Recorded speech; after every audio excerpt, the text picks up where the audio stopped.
bunch of people who work hard but no longer have a voice. I am your voice.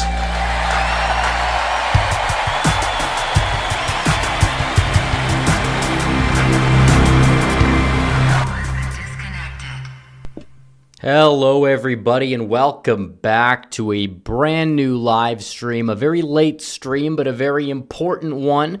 Make sure you guys smash that like button down below. We're only at 43. Let's see if we could get to 100 before we have to put the face cam on. So make sure you guys hit the like button down below. We're doing a goal, 30 super chats.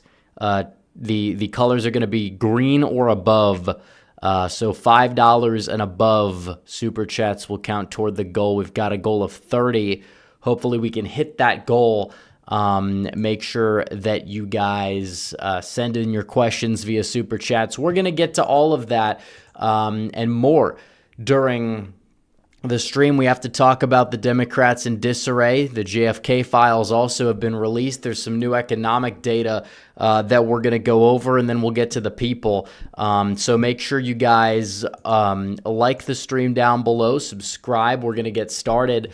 We're at 67. We need to get the likes up there a little bit higher before we can put the face cam on. But already we've got 171 live viewers. So smash the like button, guys. We're gonna get started because we got a good show tonight. But we'll have more people come in. Okay, we're at 80. We're getting closer. We're getting closer. But we're going to start off by talking about the Democrats in disarray, which we've been covering on the channel for quite a bit because it's bad. It's not looking good for them. And this doesn't mean that 2026 is going to be a slam dunk. It doesn't mean that the Democrats can't win an election ever again. I think they can, but it shows that they're just in total shambles for various reasons, and we covered this in the last video. So we can put the face cam on. We hit 100 likes, by the way, and there we are. But more importantly, we have the electoral map for the 2030s on the screen. And this is why 2028 is so crucial, because if J.D. Vance, because presumably he's the nominee, it's very unlikely you're going to have a different one.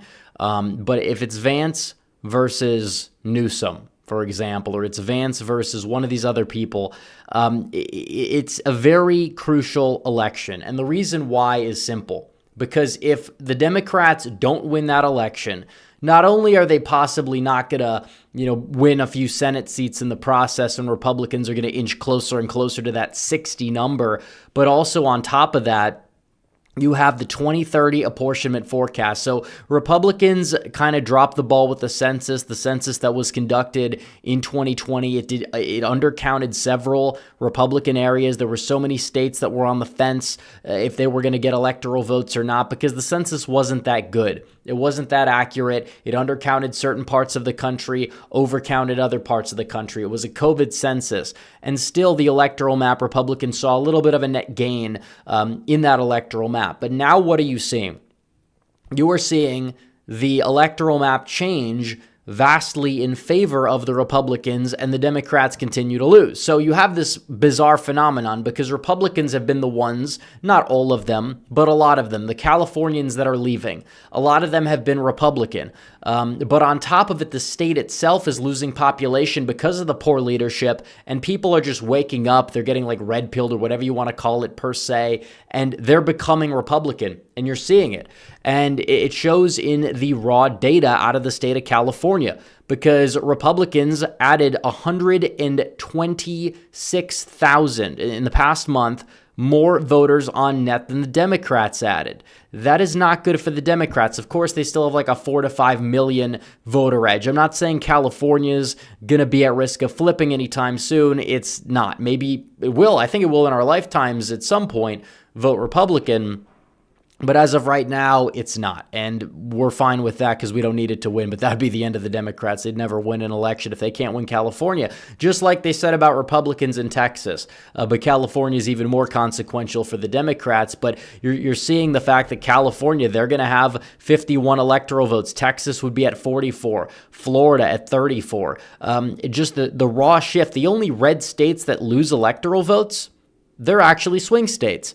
of Wisconsin, Pennsylvania. They voted for Donald Trump twice, and then in the middle you had a little bit of an aberration there. But still, New York is getting redder and is losing population. Rhode Island as well, Illinois, Oregon, and then Idaho's going to gain one. Utah's going to gain one. Arizona seems to be moving back to where it was. Different coalition that's causing the state to go Republican, but still it's a state that is, growing in population. It's becoming more Republican in the process, and they're getting another electoral vote. So when you do the math here, how many net electoral votes do Republicans gain out of this? They gain 11. Not only would they gain 11, they'd be gaining that 11 directly from the Democrats, or at least 9 of those, and then 2 are in the swing states, and the swing states matter a little bit less. But the main takeaway is the floor is higher. The Democrats, if they don't win 2028, the 2030s are going to be much harder. Does that mean that they are going to go 0 for 3 in the 2030s? No, that's not necessarily the case. They could, but there could be an economic downturn, or they could finally get their act together. But as things stand now, they're unwilling to learn. And then there's all these things that are just right ahead of us, whether it's the Senate map not even looking good in 2026, or even the House polarization with redistricting that possibly could prevent the Democrats from taking a big House majority, even if they do take the House, which, history and trends would say that they would have a decent shot to. Doesn't mean it's going to happen. But when you look at this, it's like, 2030s are not a very good decade for the Democrats based on how the Senate map is shaping up, how these state trends are going via party registration. What states are really moving left? Even if you want to say, well, no state moved left in 2024, it's true that it was an election where you saw a shift to the right by like 6 points, but it's true Kansas might get a little bit bluer as time goes on. Some of the Great Plains states, not Iowa, but Kansas might, Oklahoma might, but those are still going to be red states. Utah is another example, still going to be a red state. Colorado, that's going to be a blue state, but it could get a little bit bluer. It's kind of been that Democrat Florida. It's where a lot of the Democrats from California move. When they leave California, they go to Colorado or the Pacific Northwest, because those states, they're culturally liberal, they're Democrat, but they do have a little bit of a lower taxes type of thing going on, to the point where they're a little bit more livable, not by much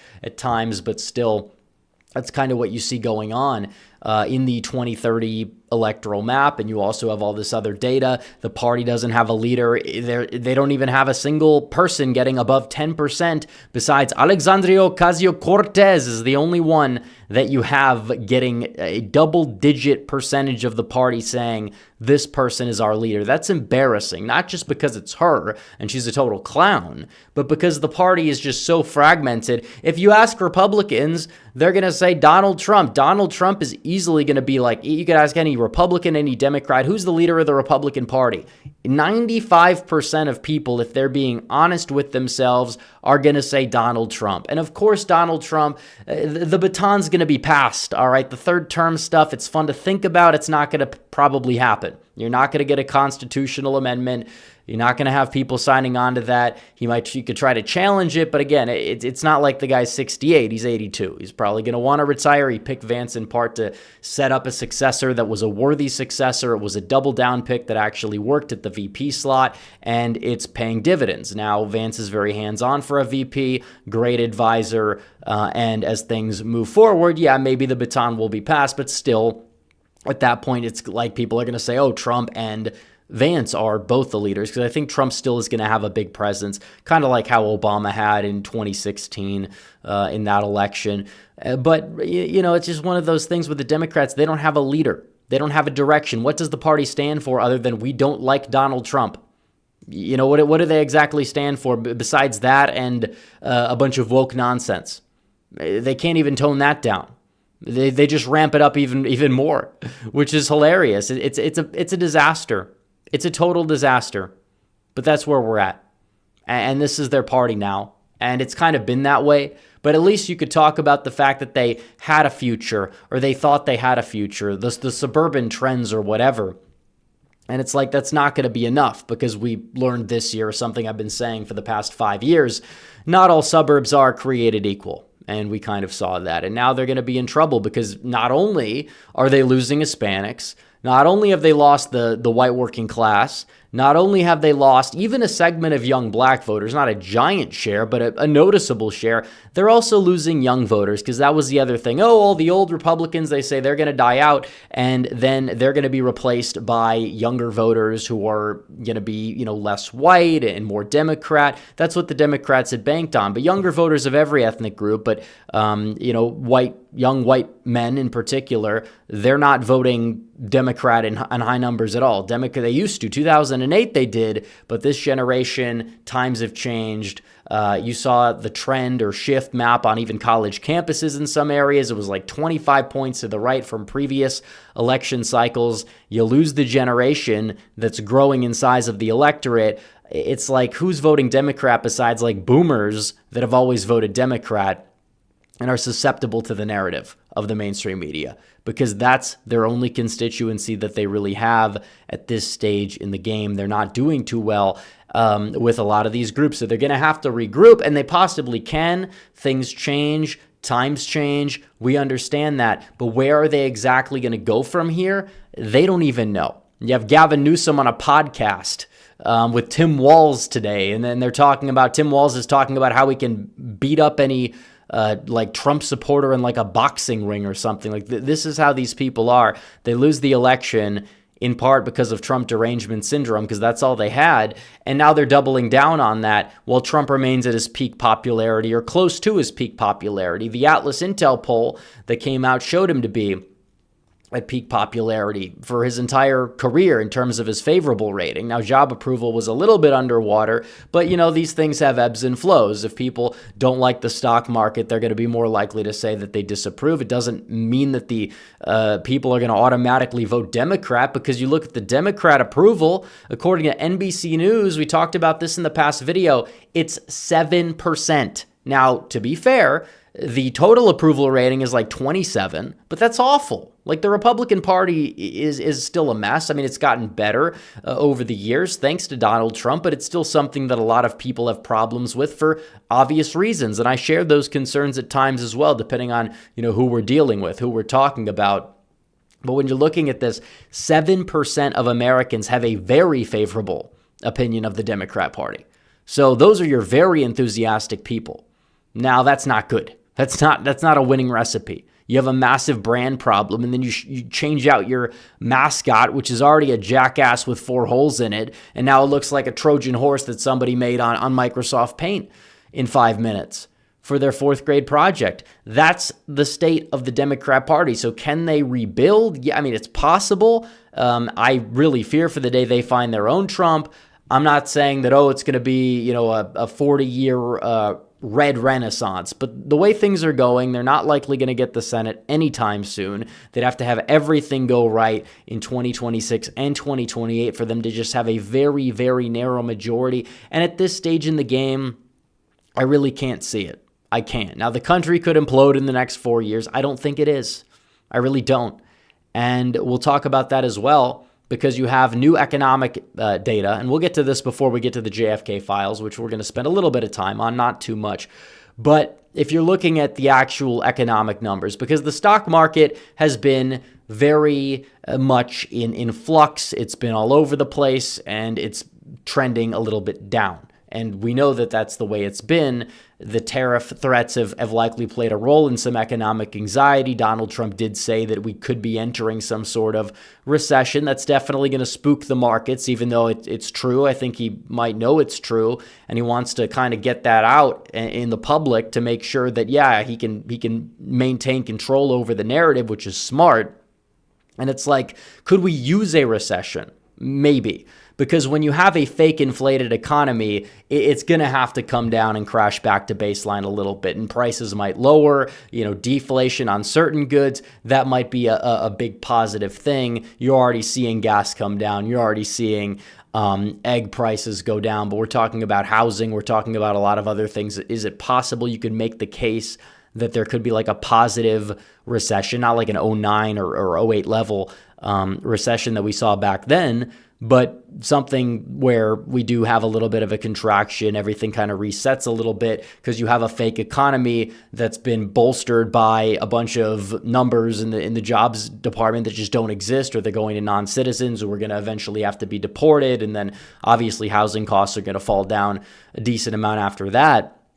It's like that's a good thing overall. But when you look at this, the industrial production has surged in the month of February compared to expectations. So when it comes down to a recession in terms of the numbers, it's possible. But again, we were already in a vibe session, which, people looked at the economic metrics. Oh, the unemployment is just as low. The rate's just as low as Trump's presidency. But then you look at who's getting the jobs and where the job numbers are going. And it's like, wait, you're telling me that there's been net negative jobs created for native-born Americans? That's a major problem because all the jobs are going to non-citizens, illegal aliens, people with H-1Bs, that sort of thing. That's not a good thing. And when you look at the total output here of industrial production, it went up by 3.5 times as much as the expectation. This was a recurring theme in the Trump years. He'd always outdo the expectations. Biden, he'd always underperform them, even with his inflated numbers. Manufacturing up by 3 times as much as they expected, 0.9%.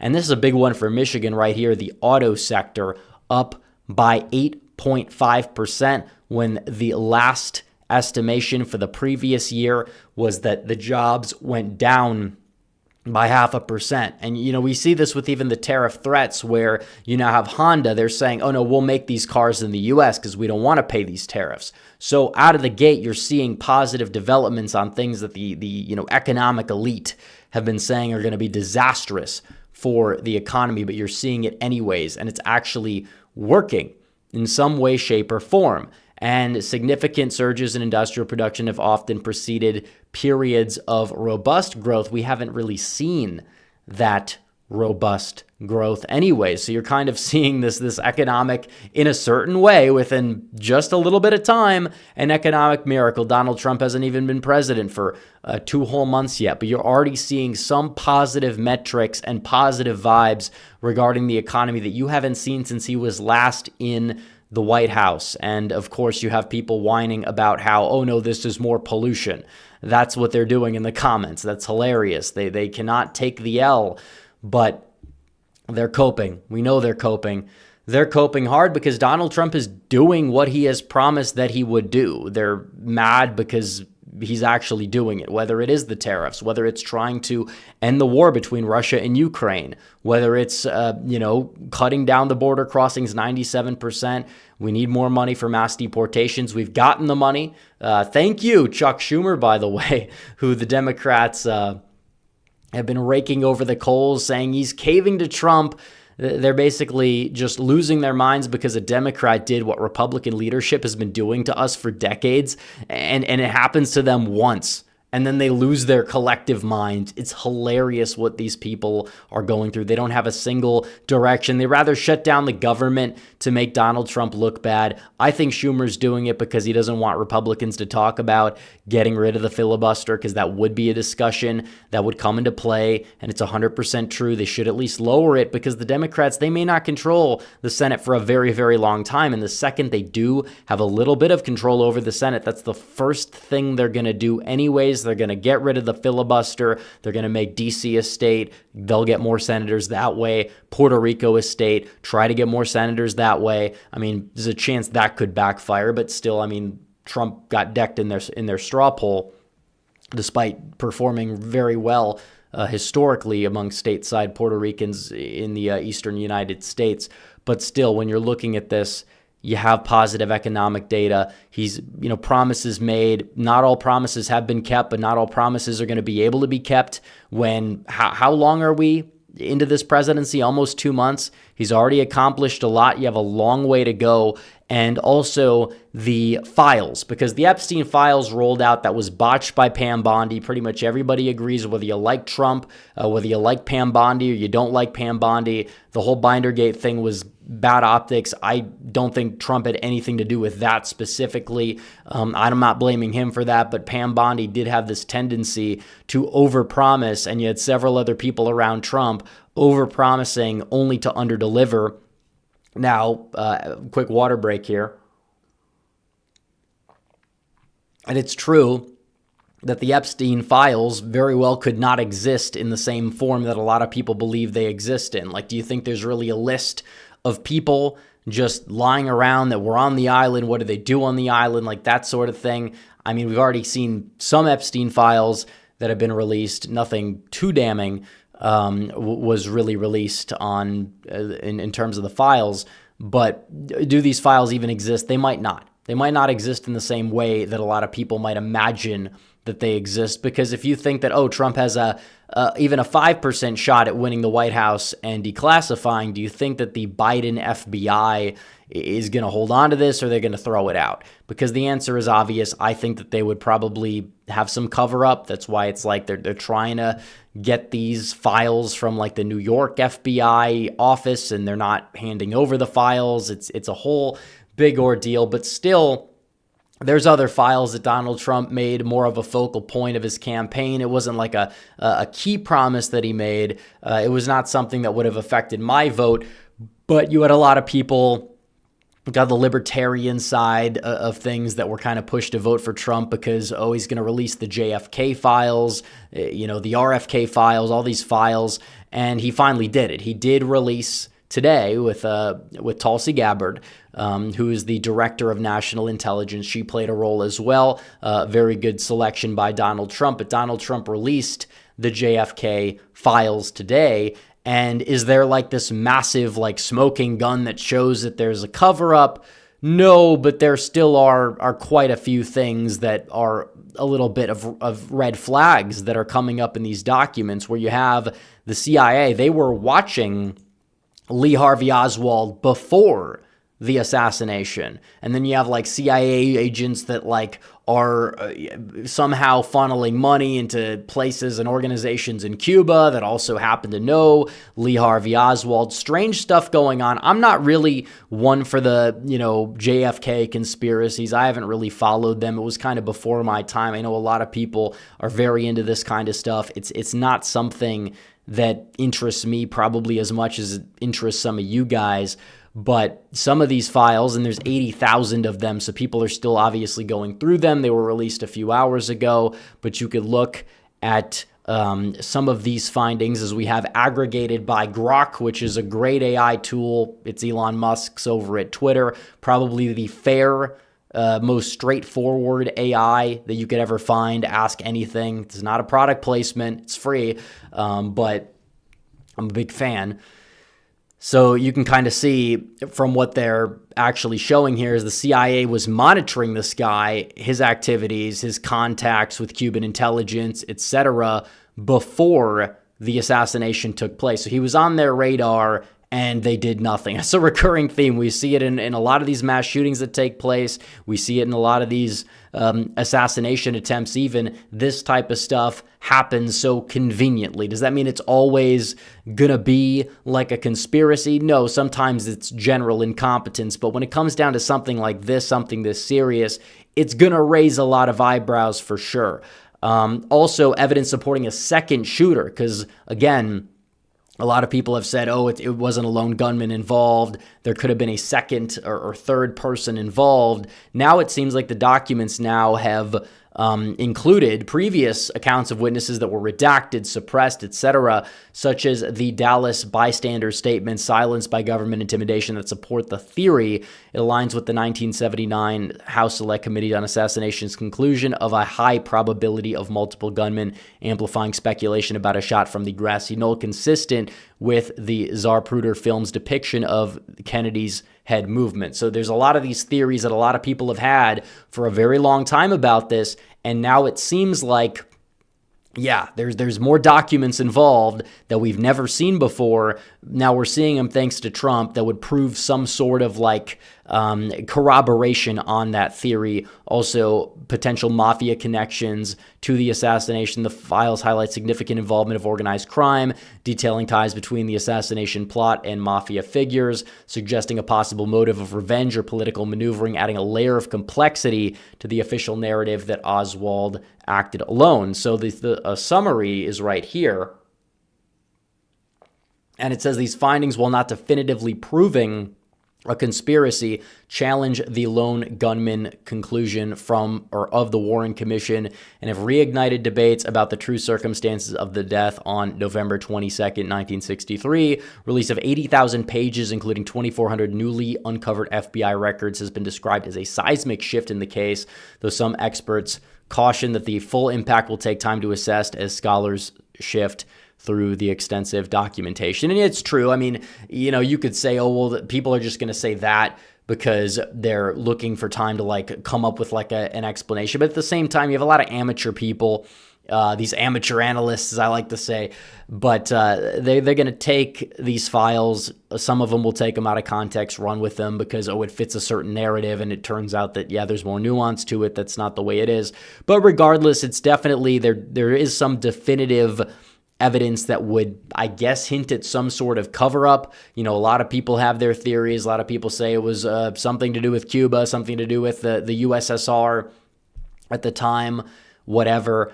But regardless, there's a lot of shady stuff going on, and they're still uncovering a lot of it, to be honest. This is not the full extent of it. There's 80,000 pages. It's not like you're going to be able to sift through those 80,000 pages, but it does seem as if there were some people that possibly had prior knowledge of the guy more so than we initially thought, and now that apparently gets confirmed, and it's going to embolden a lot of these theories because it seems like the odds of them being true, according to these files, have probably gone up a decent amount. So that's kind of the main takeaway. A little bit of nuance there for sure. I'm not going to buy every single theory I hear about every single thing. So many people want theories to be correct. Sometimes, not everything's a conspiracy. I get that. I'll be the first to say it, but some of this stuff is definitely suspect.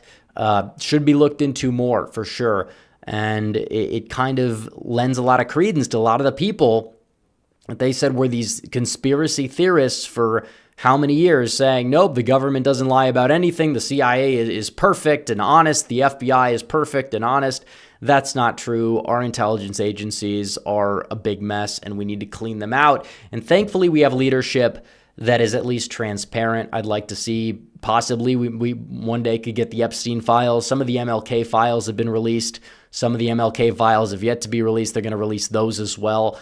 But regardless, it does seem as if you have new leadership that actually cares about keeping its promises and being transparent to the American people, and that is refreshing because we didn't have that under Biden. Obviously, we haven't had that ever. I mean, Trump in his first term, we didn't even have that because you couldn't even release these files without so many people from the intelligence agencies around Trump saying, no, it's got to be redacted, it's got to be redacted. But now you actually have a government that's delivering for the American people. His second term, honestly, has been phenomenal on many fronts. Is it perfect? No, I mean, nothing's going to be perfect. We knew it wasn't going to be perfect. But at the end of the day, if you're grading his first term and you grade his first term as like a B, this is definitely on track to be an A, a very high A at that. Because already in 2 months, we'll reassess the deportation numbers when we cross that bridge. Of course, I'd like to see them higher. I think everybody would like to see them higher, but you need a lot of funding, and you do have this whole debacle between Donald Trump and even some of the justices on the Supreme Court. John Roberts is basically going out there and saying that no, we're not gonna allow you to enact these literal laws that precede judicial review. And then Trump is mad. They're getting into this spat about that because they won't allow Donald Trump to, or they're trying to prevent Trump from, I guess you would say, using an actual law that's on the books that's old, but I mean, it's not as old as the Constitution. We still use that. They use the same argument.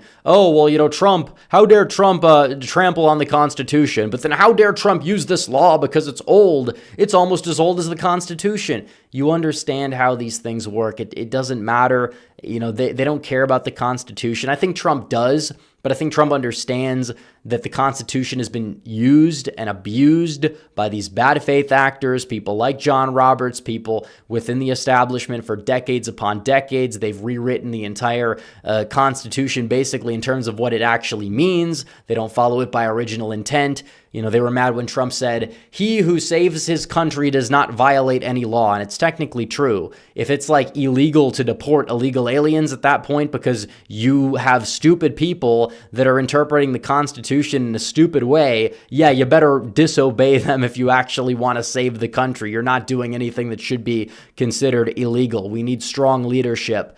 And when you have strong leadership, especially strong leadership that goes against the grain of the establishment, this is exactly what happens. So, without further ado, I think we can get to the super chats. We have quite a bit of them already, so we're going to get to them. But for some reason, by the way, the goal has not updated on my end. I don't know if that's a glitch, but either way, we'll ignore the goal.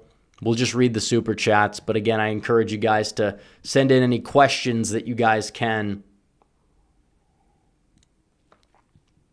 Johnny Heartdog for 5 says, let's not get cocky. The collapse of the Democrat Party may be temporary. For 10 saying, what do I mean by this? They're the oldest party in the nation. They know how to maintain power. It's just a matter of time before they regroup and find the right person again. They've been here before. I'm not trying to sound like a downer. I'm just trying to give us something to think about. And I agree with the premise of what you're saying, and I did talk about this in the first segment when we're covering that. They very well could get their act together. They have to find their own Trump. The only problem is their ideas are not palatable. Their worldview's not palatable. And it's like Republicans were able to compete after, the Democrats said Republicans would never win an election, like 2012. They said, Republicans would never win ever again. And look what Trump did. He tapped into the white working class base, went from winning like 58% of them to winning like 70% of them. And definitely, regionally, he did extraordinarily well in the rural Midwest and some of these other, working class areas in the suburbs of the Midwest, like Macomb County, certain parts of Pennsylvania, certain metro areas. He was able to take the Republican Party there. And on top of that, he's added Hispanics. He's added some, young black voters as well, mainly young black men under the age of 30. He's winning a quarter of them. Now, that's not a lot, but that's a lot more than the boomer black population, which you're only seeing Trump probably, what did he win, like 6% of them? And the younger generations, as time moves on, it's a fact of life, older generations pass away, younger generations become dominant, and as time goes on, you look at Republicans, even within demographics, they were losing 90-10. Now it's like, they're losing them 75-25. What's going on here? And the entire culture shifts. And that's not good for the Democrats. So can they compete? Yeah, they're going to have to find a way. Now, I don't think they're ever going to go away. There's a lot of stupid people out there, folks. There are. Let's just be honest here. There's a lot of very liberal people. They're going to vote Democrat. We understand that. Democrats exist. They're always going to be 45% of the country in a divided country like this. And they always show up and vote for everything. We don't for some reason unless Trump's on the ballot. We got to fix that. But the main takeaway is that when you have this sort of shift, it's all going in one direction. What demographic are Democrats really gaining with? Because it'd be different if they were doing well with young voters or even young women move to the right. That was something they didn't expect. Young women, not as much as young men, of course, but it wasn't like there's this gender gap that's like super wide. It's a wide gap, but young women did move to the right. And that's a major, major problem for the Democrats because the younger generations, they're gaining. It seems like, a lot of old Republicans have been passing away, but they're being replaced by these younger voters who are very much leaning to the right nowadays. And it's not really showing any signs of changing either. So there's that. Maryland guy 0326 for 5 says the people firebombing Teslas need to be made an example of 20 years minimum. They need to be charged by the feds, not local. And that's true. These people with Teslas, because now they say if you drive Tesla, you support Elon, which is, you could make that distinction, but then they say Elon Musk is some sort of neo-Nazi because at the inauguration or like a rally that was pre-inauguration or whatever, he he grabbed his heart and then he put his hand out there at like a 45 to 60 degree angle, and they said that was a Roman salute. It's like the guy's a little awkward. We understand it. He's, he just comes off that way. Does that mean that he's some sort of signaling to Nazis? No, that's stupid. They really thought, because they actually tried that before the election. Oh, well, Trump, they made up like one of these fake quotes. It didn't work this time about, he said like, something about Hitler's generals. And then they try to say, this guy likes Hitler. If you vote for him, you're Hitler, this, that, and the other thing. They try to do it with Elon. And because most people will point towards Hitler as one of the worst people in history, of course, you're going to be inciting violence against these people. The more you do that, the more you reinforce this narrative that, Elon Musk, because he happens to be vaguely right-wing and care about America, despite the fact that he was like a Democrat not too long ago. He voted for Biden in 2020, believe it or not. But it's like, now that guy's like the evil Nazi because we disagree with him, so we're going to call him one. All his supporters, it's funny because they call him the Nazi, then they're drawing swastikas on Teslas. It's strange, a little strange way that they have of communicating with people on the left. It's just bizarre, but that's the way it is. And the more they do that, they're inciting terror attacks and fire bombings of Teslas and all this stuff.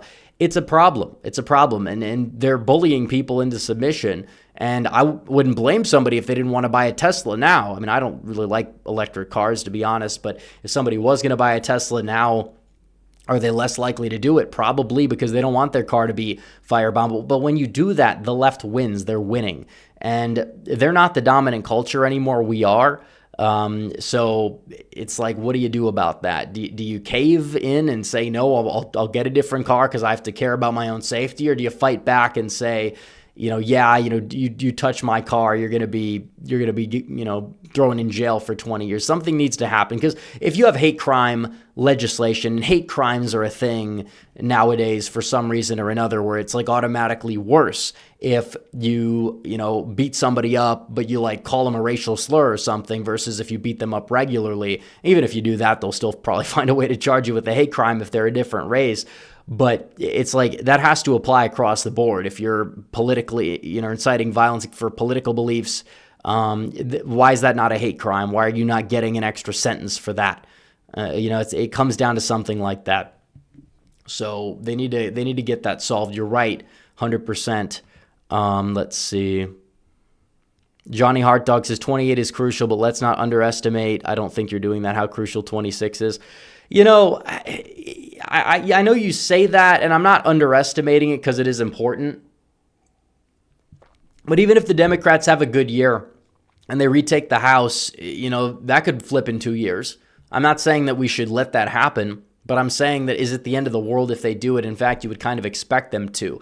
Now, the Senate map, if you go, drop the ball, you lose Maine, North Carolina, you don't win anything else, then you're leaving yourself open. So if they only walk out with 53, maybe even 52, they're probably going to be good in the long run.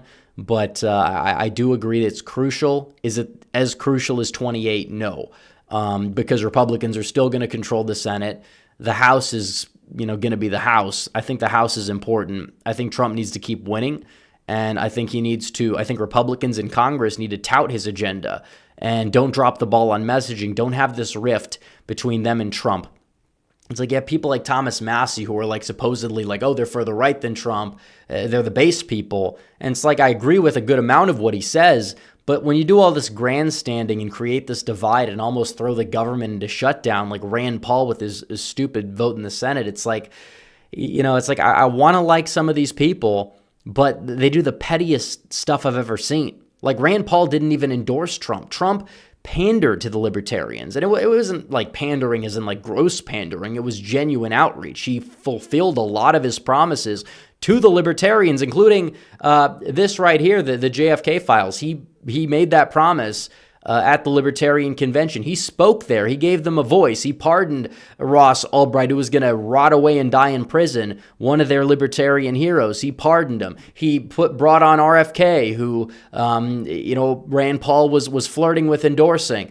And it's like, even then, it's not enough for these people. It's like, and we're supposed to just like these people. It's like, I get it. You have principles. But when your country is on the line, And either you're in the case of Massey and you're promoting write-in votes and you're, trying to make the perfect the enemy of the good, but then also supporting Tom Emmer for speaker, or you're Rand Paul, who doesn't even endorse Trump, votes against his agenda for other reasons, but still ends up voting the same way that the left is voting.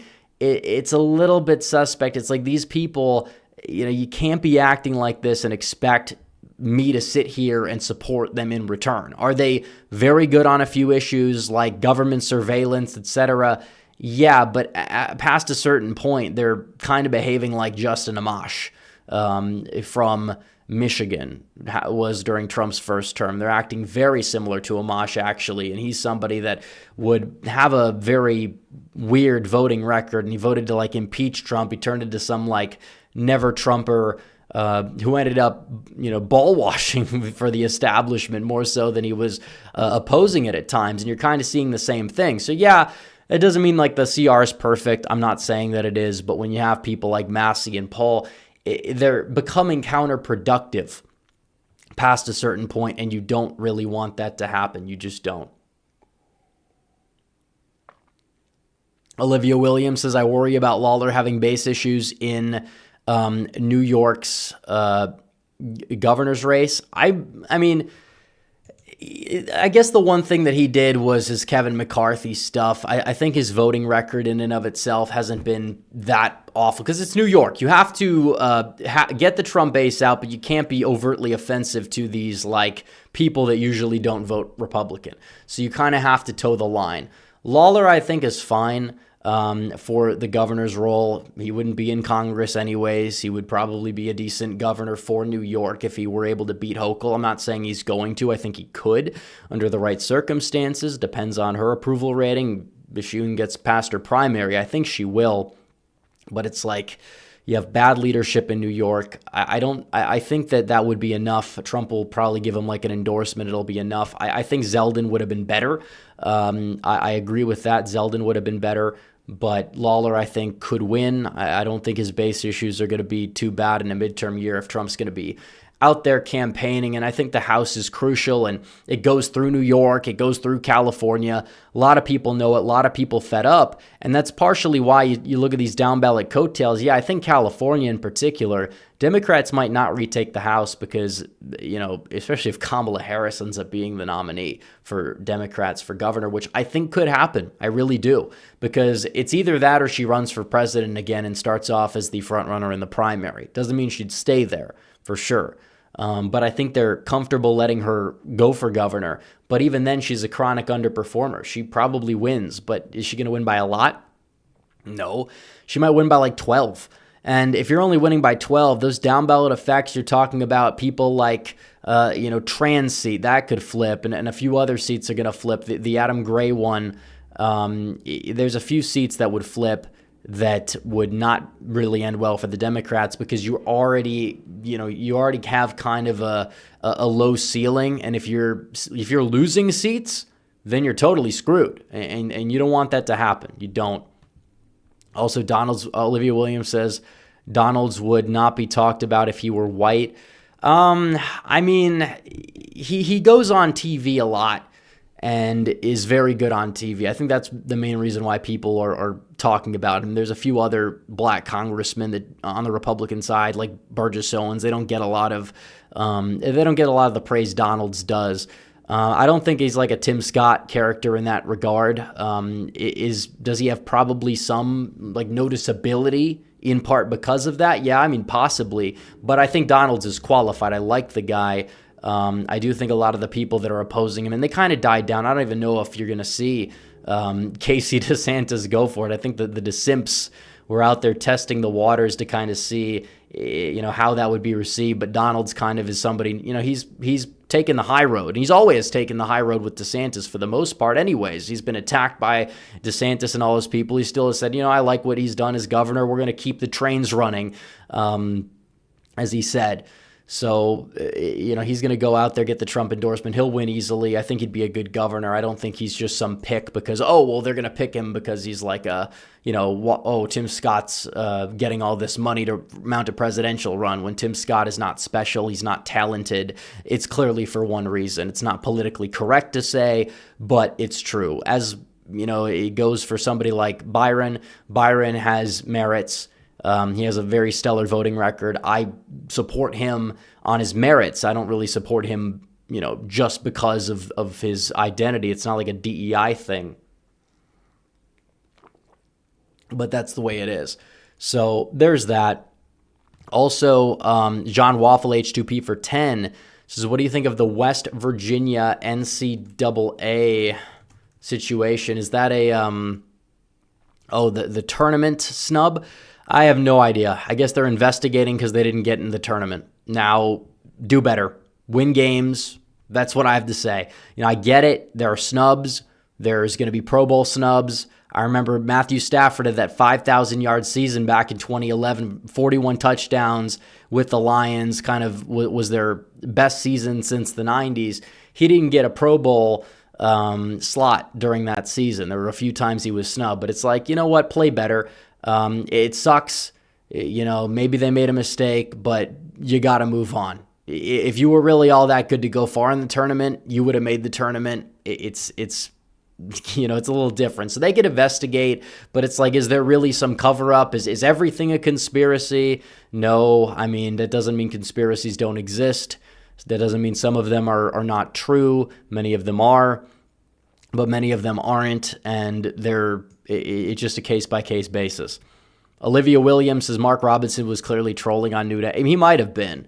The problem is that Mark Robinson should have owned it because it obviously was him. And he decided to say, no, these are salacious tabloid lies. And it's like, it's you. We get it. You want to play the angle. I'm a changed man.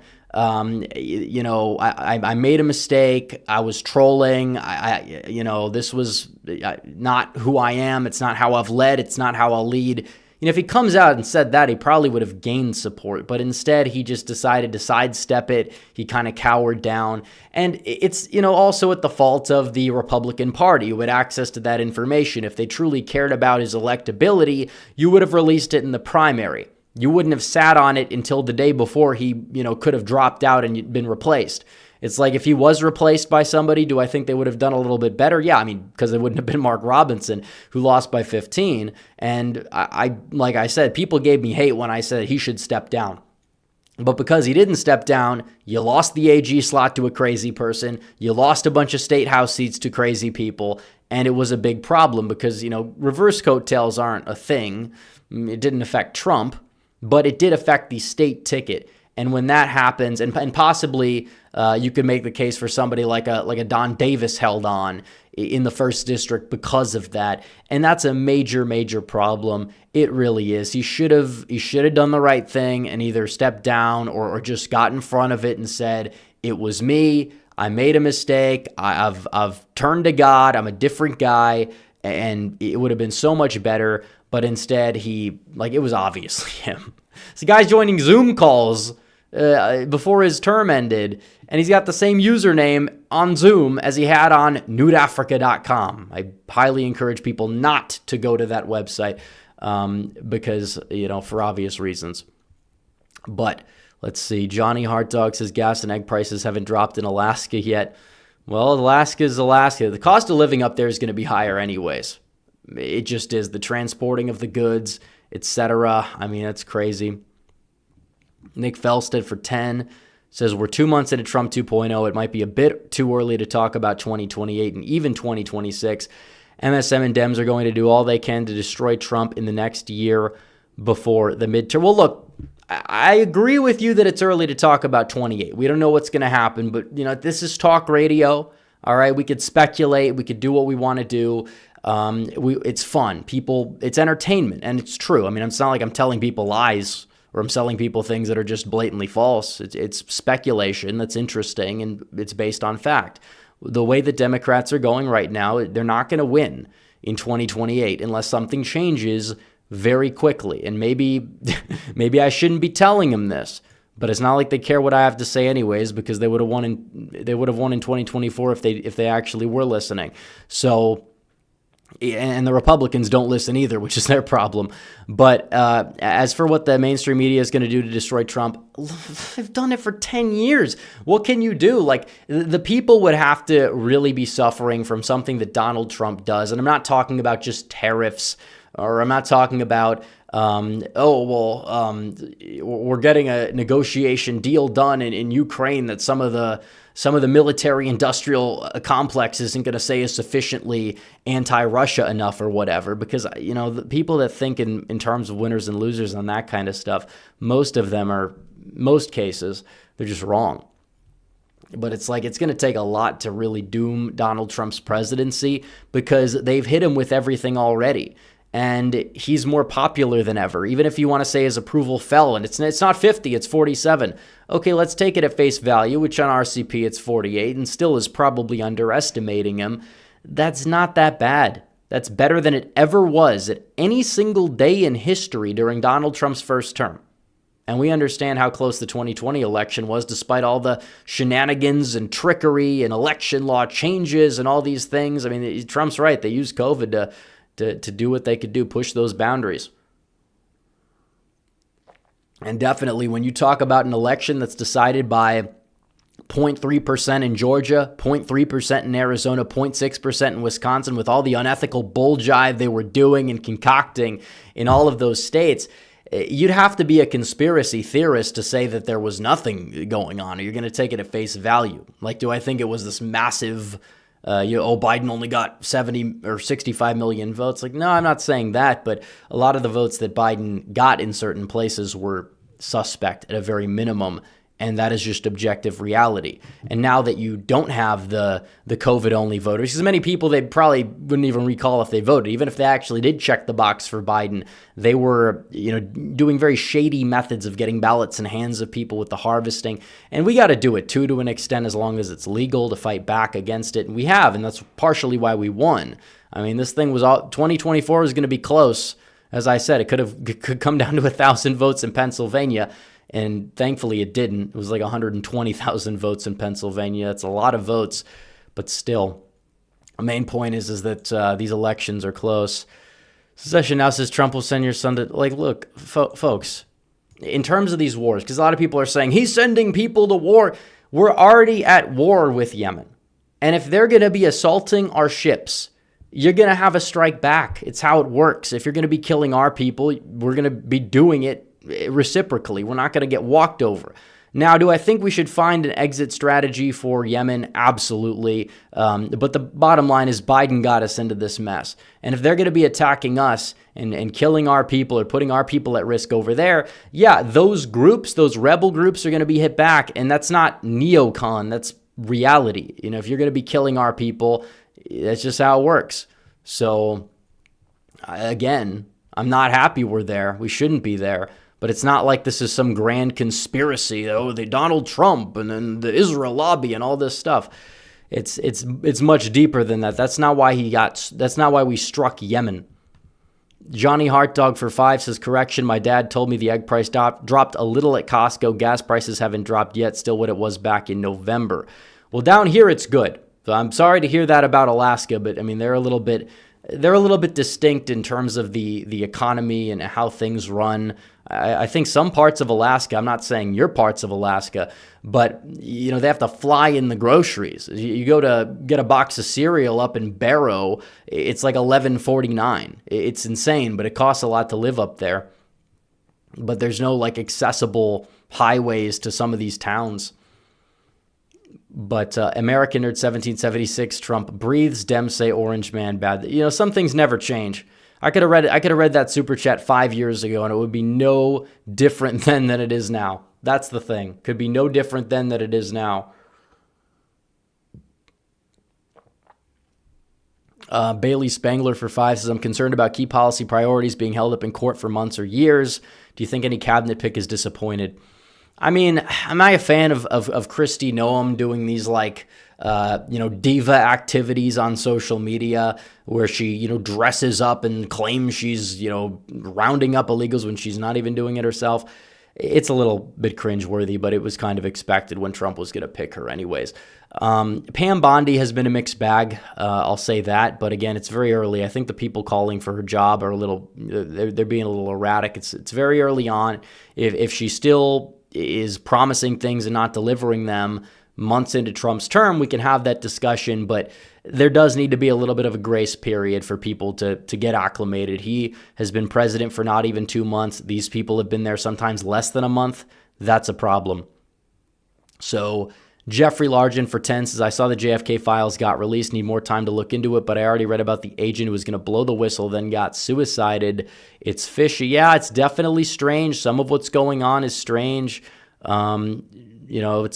going to be looked into for a very long time, but it's good that we have access to this information. Whether certain theories are going to be true, certain theories are not going to be true, I'd rather have access to the information than not. Johnny Hartdog for 10 says, do these low-level judges even have the authority to block Trump? A judge ordered the people Trump fired to be reinstated, another ordered USA to be brought back. Well, that's the thing. How is it illegal to shut down an agency that's not even in the Constitution? They're wasting his time. They're just wasting his time, and it's a problem. So that's something that needs to be dealt with.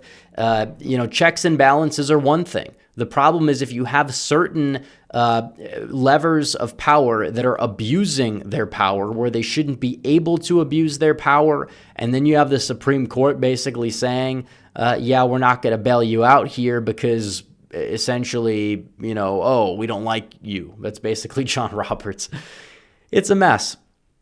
It really is. So we definitely need to make sure that we can get as many of our judges appointed as possible, but there's always going to be some people, and we didn't do this the other way around. Some people tried, but honestly, it's true. When we were blocking Biden's stuff, we were helping him.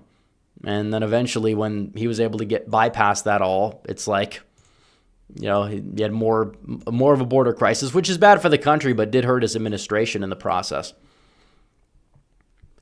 Secession Now says, okay, I'm not going to read that one.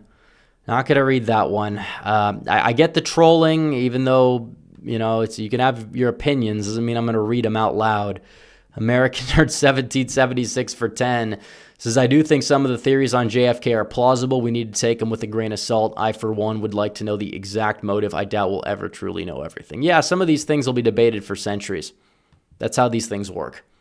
People will lose interest as time goes on because certain generations, I didn't grow up with JFK. There's certain people that have been dedicating their lives to finding out what really went down. Doesn't mean they're right, but they're speculating. They have their theories, and some of those theories might be right. Some of those theories are probably wrong.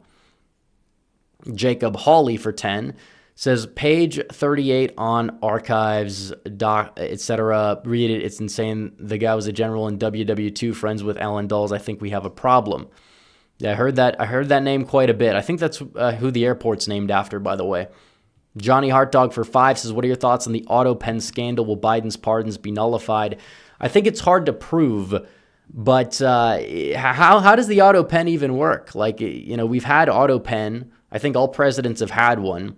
I think it's clear that Biden used his, or it was used for him a lot more than it has been for other presidents because Biden just was not there. He never knew he was president. But I don't know. I don't know if the pardons will be nullified. I think it's worth looking into. It could be more of a symbolic measure. The bottom line is we understand. We've come to the mutual understanding as an audience. One stream not too long ago where we said that these pardons, you can't try people, you can't try Fauci, you can't try some of these 1-6 people if they have been pardoned, but you can bring them in for hearings and you can catch them on any potential perjury. So at least you can get some understanding if they have committed these crimes or not. And again, they've accepted the pardons, which means that if you accept the pardon, you're not always guilty, but there's definitely a big chance that you are. So John Waffle for 10 says, when you mean Democrat Trump, do you mean a celebrity political outsider like a certain singer that became a billionaire? I hope that's not the case. No, I mean somebody that, in a way like Obama was able to do, but galvanize the party, be their star candidate, the way Trump is for us, and maybe it is an outsider. I've heard that, Mark Cuban has been thrown out there. I don't think he has what it takes, but I would probably be a little bit more scared of him because of the uncertainty than I would be over like a Newsom, who everybody can see through the sociopath nonsense, or one of these other clowns like, Josh Shapiro, who's never been attacked in his life. He just coasted politically, or even if they put Kamala up there again, I'm not saying it's going to happen, or one of these far left crazy people. AOC wants it. I don't think she'd have the DNC support, but I hope she runs. I think it would be entertaining. It'd be a content mine. It'd be a very good year for the channel in 2027, 2028, if that were to happen, because it's never a dull moment with these clowns. But I don't know. That's just what I say, Democrat Trump. That's kind of what I'm talking about. Red Whale Politics for 10 says, I love seeing the never Trumper electability bros and legacy Republicans calling Trump and MAGA a cult when they're chasing down a Reagan coalition that doesn't exist. It's in and of itself a cult. Yeah, it's the cult of democracy, the cult of Reagan.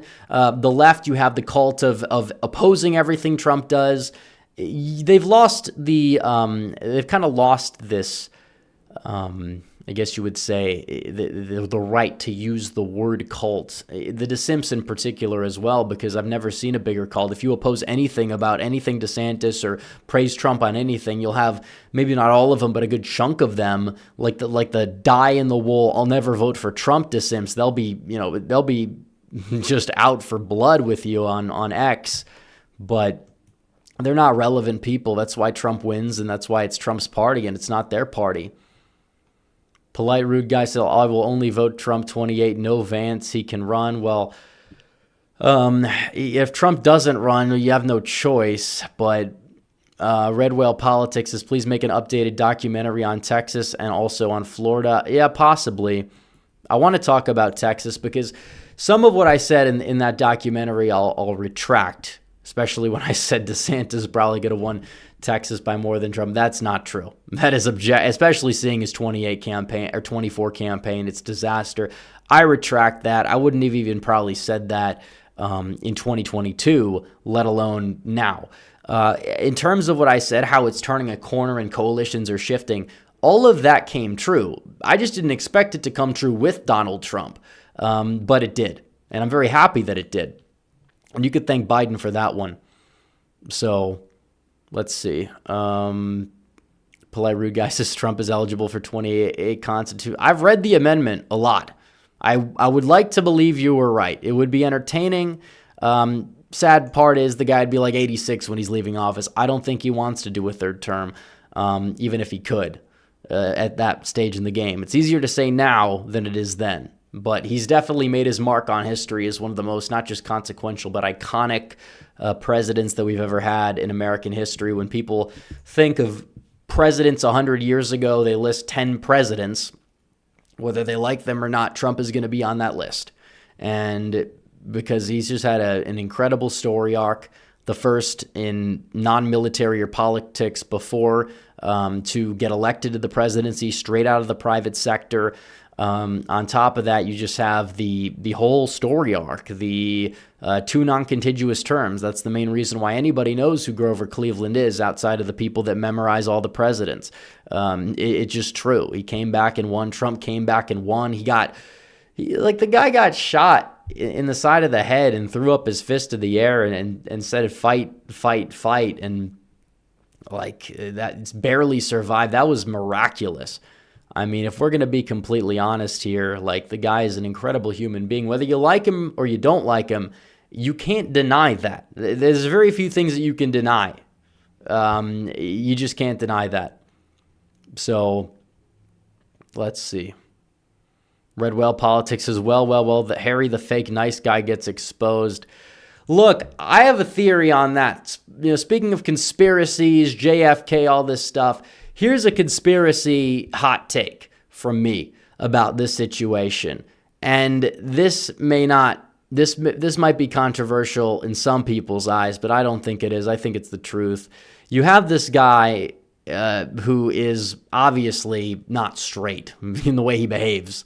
And he gets called, the F slur, all this stuff, because people dunk on him. They're making fun of him. Because in many cases, if the shoe fits, the shoe fits the guy by every metric. I mean, people don't like him. He's a clown. He's part of the reason why I think young people shifted to the right, because they'd see this guy getting astroturfed. He's a weird, crazy, like soy boy type of figure. So then he manufactures this persona. Like recently you've seen him, like there's like a pictures of him, and there's this girl on him, but you don't even know if it's actually like a girl or is it like a transgender person or whatever. You can't see their face, but they're like on top of him.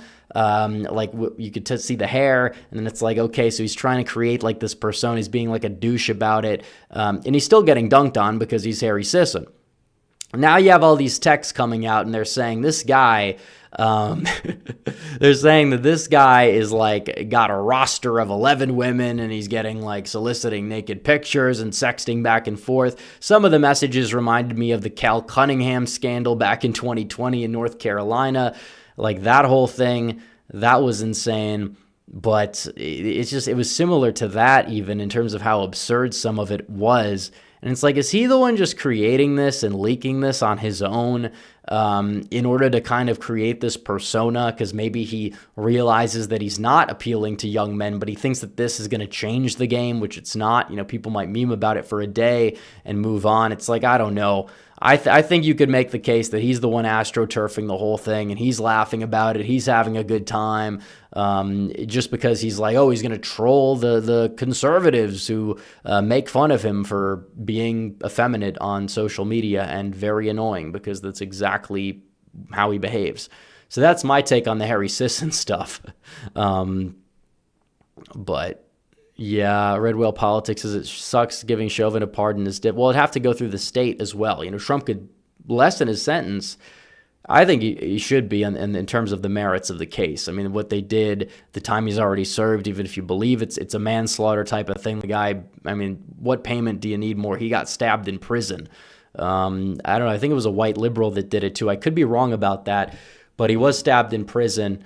And that, given the actualities, if people watch the whole video of the whole situation, was a very emotional thing for people to see the 6-minute video, but they didn't see the 30-minute clip, because it wouldn't have even been national news if people saw it. Like, the optics were bad of the knee placement. Don't get me wrong. I get that, but, it's in the handbook. If it's in the police handbook, you can be upset at the handbook. You can. But as for what he did, it's not like, oh, well, he's purposely trying to kill this guy, and then he deserves 40 years in jail, and he deserves to get stabbed, and he deserves to just stay in prison. People are going to say that there's going to be political consequences. Honestly, I feel like enough time has passed to the point where that wouldn't be a main concern.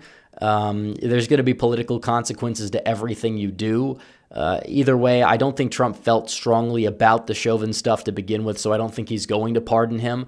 I know it's like Ben Shapiro actually has been the one that's been going out there and talking about this, which, again, it's like, good for him, okay? Disagree with a lot of what he said over the years, but he's, you're using your 7 million follower audience plus to promote something and promote a narrative that will change people's worldviews about something, set the record straight, then good for him. Why am I going to be upset about him? There's some people that are like, is he trying to undermine Trump? And it's like, not everything is some conspiracy.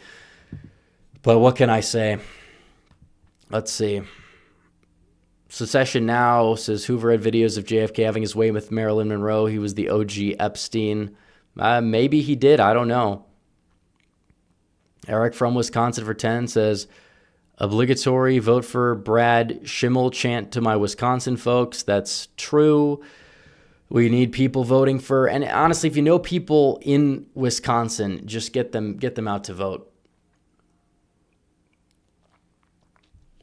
Let's see. Polite Rude Guy says, I stand with God's covenant. I back Israel. Well, like, in terms of the covenant thing, was it like, I will say this about the people that because people that will criticize, they'll occasionally get things right. And I'll, give kudos to where it is, because it's technically true that the covenant was not for the secular state of Israel that was formed in 1948. That part is true. You could talk about the holy sites, protecting them. That's one thing. But like this whole covenant thing, like the evangelical support is sometimes misguided by scripture, in my opinion. Some people are going to disagree with that. You get different sects of Christianity with different views on it.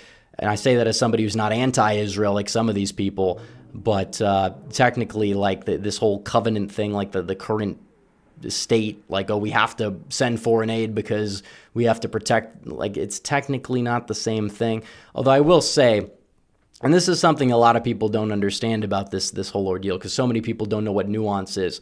Apparently, some people think nuance is like an Israeli creation or some reason, because they just, they're not willing to touch it. They'll pick apart certain things. You saw with the JFK files. Oh, they said redact Israel in brackets, but then they do the same thing to Russia, same thing to a lot of other names, but they'll only fixate on one thing, but then they won't see the big picture. And then it's some grand conspiracy. And then if you call them out on that, or if you say something or you try explaining something, then you're automatically, just shilling for Israel or something. And it's like, no, just shilling for reality. It's common sense and common knowledge. But something that's interesting is when it comes to foreign aid in particular, Europe doesn't give any. And I was shocked to find that out. And we give 220 times as much aid that Europe gives. I think when you adjust for population, it's like even worse. And it's like, that's a big discrepancy. And when Europe does give it, it's like in the arms deals thing. So when it comes down to this, it's like the playing field should be leveled. I mean, Ukraine needs to be leveled even more so. Europe has not been footing the bill there, but the discrepancy is not as big. So I think it's a little interesting why you have that discrepancy, and I think that we should, get Europe to pay their fair share, because we've been the world's dumping ground. I'm not going to blame even Ukraine or Israel or any of these other countries for that. I think it's our own stupid leadership's fault, because you have people that it's a broken system. It really is, and on all fronts. Whether you support certain countries or other countries in a lot of these conflicts, you should be supporting peace. There's different avenues to peace, of course. But that's the way it goes. So let me see. I think Polite Rude Guy's trolling, by the way, when he says, they're taking away his... Yeah, I agree. They took away his second consecutive term, but how is he going to go about it? I think that, if you even want to say he's eligible, and even if he was eligible, would he even run? That's one thing. Red Whale Politics says, do you believe we're past BLM era politics? Yeah, I agree. I don't think there'd be much of a fallout from a possible Chauvin pardon. I'm not saying it's going to happen. I don't think Trump has much interest there. Whether he should, you can make that argument, but it's not even that. Because even if Trump pardoned Chauvin, it wouldn't get him out of prison, because you need a governor of Minnesota. Yeah, good luck with that, buddy. Good luck with that. It's the way it is. It was a time when you had people that lost their mind. Everyone except for maybe us lost their minds during COVID, during BLM. Now, thankfully, people woke up to that over time. They did. Enough, the power of prayer, whatever you want to call it, whatever it was, enough people woke up to it. And that's a good thing. And we got to keep going, for sure. So Simon says, Christ was the new covenant, Israel's the church, we should protect holy sites, maybe give a piece of Israel to Christians. Well, I think that we need a piece of the Middle East, because you have the Muslim nations, you have the Jewish state. Lebanon used to be the Christian state. Now it's overrun by Muslims, Hezbollah, etc. A lot of the Christians have just been pushed out one way or another. You could say Armenia, that's that. Good luck with that. I mean, that's will they even exist one? I hope they do. I mean, it's my technically ancestral, if you go back a few hundred years, homeland. But at the end of the day, it's like, I agree, there needs to be a part of the Middle East that is Christian as well. I think that there needs to be some deal worked out where you can have that. Maybe not, it's not going to be a piece of Israel, but it could be somewhere in the region. Lebanon, there were a lot of Christians in certain parts of Iraq for many years, and then they've been pushed out, essentially. It's like they've been pushed out of the Middle East. There's been a lot of forced conversions to Islam, etc. It's a big mess. It really is. Lebanon used to be majority Christian, and now it's like maybe 10, 15%. And that's like the Christian part of the Middle East. So it's definitely a big mess. And you see what's going on with Syria. You have the new leadership. It's like Assad, say what you will about him, did a lot of unethical things. I'm sure he did. But at the same time, as of recent, was it worth it to take him out when at least there was some stability?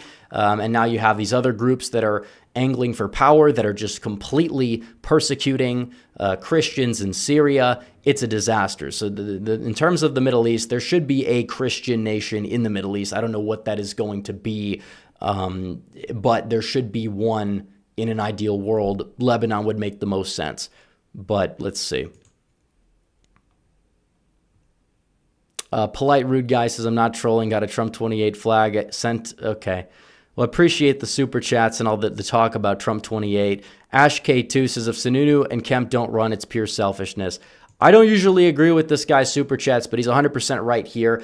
There's no reason not to. Sununu should run. He probably could make it close, could even maybe win. Kemp, I think, would be favored to win.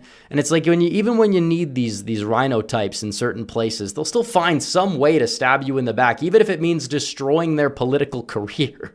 It's insane. But I think Kemp will run. I think he is. His relationship with Trump is somewhat repaired. He's still an establishment guy. That part's true. But then you have Sununu.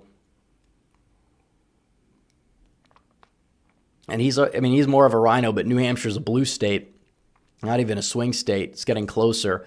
But, I don't know what's going on in New Hampshire. That party registration data is very good for Republicans there.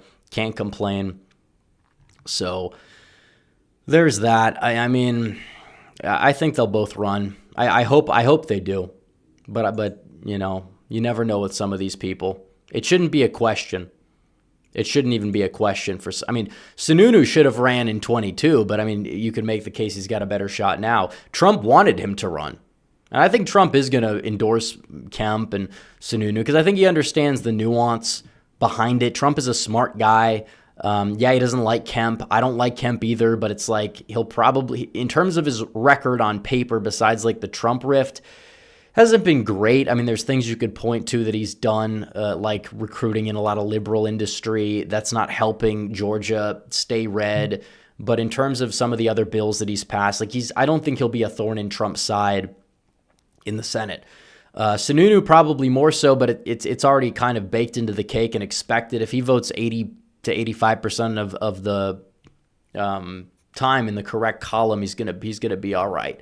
He's going to be fine. I don't really have a problem with Sununu being there, but the center of gravity is definitely shifting. In the safe states, I'd want to focus on some primaries, possibly. You have Oklahoma. That's more 28 for Langford, but I'm not sure Mullen's going to get a challenger. Maybe you could get an upgrade, but there's a few of these Senate seats where you should be looking for upgrades. And we need them for sure in a lot of these races. Louisiana's one of them. South Carolina, Lindsey Graham. And Trump gets along with him, but he's talking a big game now.